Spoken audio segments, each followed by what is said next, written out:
Et bonjour tout le monde, bienvenue pour votre guidance quotidienne de ce mercredi 23 novembre. On va voir quelles sont les énergies. J'ai pris de l'avance et je tirerai en plus des cartes complémentaires pour qu'on ait un message complet. On va voir ensemble et découvrir les cartes. Esprit, oui, il y a vraiment un truc qui lâche et qui se pose durant la semaine du 21 au 27. Clairement, là c'est limpide. Il y a vraiment quelque chose qui se pose.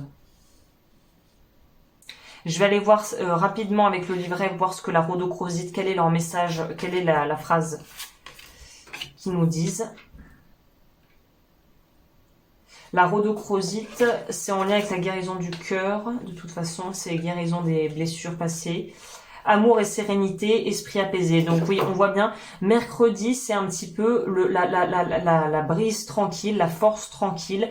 Après avoir passé les deux, la semaine dernière, plus le début de semaine, à vraiment mettre les bouchées doubles et à mettre en place, à libérer des croyances, à libérer des schémas, à dénouer au niveau relationnel des situations, à pouvoir ouvrir votre chakra de la gorge, entre guillemets, qui est là où réside la capacité d'exprimer, de s'exprimer, d'exprimer sa créativité aussi. Donc on sent vraiment qu'on est dans une notion ici de grand pouvoir de création et de manifestation. Pour celles et ceux qui pratiquent la magie ou des rituels ou la loi de l'attraction, mercredi apparemment c'est une bonne journée pour pouvoir mettre ça en place parce qu'il y a vraiment un rapport à la lune qui va être intéressant à cet égard. Pour d'autres, ça serait peut-être temps de commencer à travailler avec des plantes, pardon, non pas des plantes,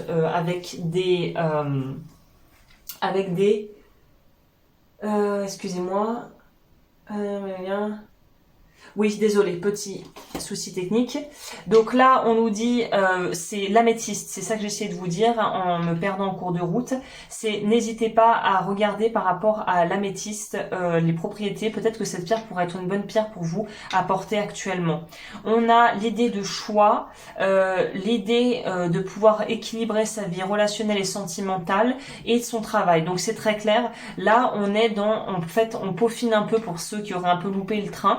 C'est comme si on pouvait tous se remettre il y a une idée de recalibrage, c'est ça qui est étonnant ici. Il y a une idée de recalibrage, de pouvoir se repositionner par rapport à des choix de vie qu'on peut faire maintenant et qu'on n'a peut-être pas voulu faire ou pu faire avant parce que c'était pas dans les priorités ou qu'on n'était peut-être même pas encore ouvert à l'idée de pouvoir faire les choses autrement.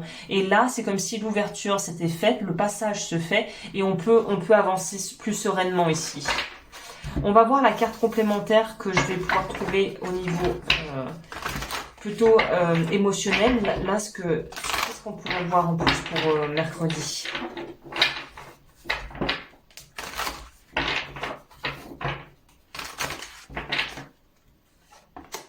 La prise de conscience. Je m'autorise et je m'ouvre à recevoir les prises de conscience de mon passé que j'ai besoin de savoir pour vivre pleinement mon présent et avancer. Ok, et la carte complémentaire ici, c'est quoi? Charoïte, on est dans du violet encore. Peut-être une pierre qui pourrait vous intéresser. Protection spirituelle. Au lot de la veille sur vous et vous êtes protégé sur le plan physique, émotionnel et énergétique. Ok. Bah écoutez, je crois que je vous ai dit tout dans les grandes lignes. N'hésitez pas à liker si vous aimez cette vidéo et ce genre de format. Pour tout ce qui est bougies, bijoux et tout ça, c'est sur mon site que ça se passe. Et moi, je vous dis à demain pour la guidance du jeudi.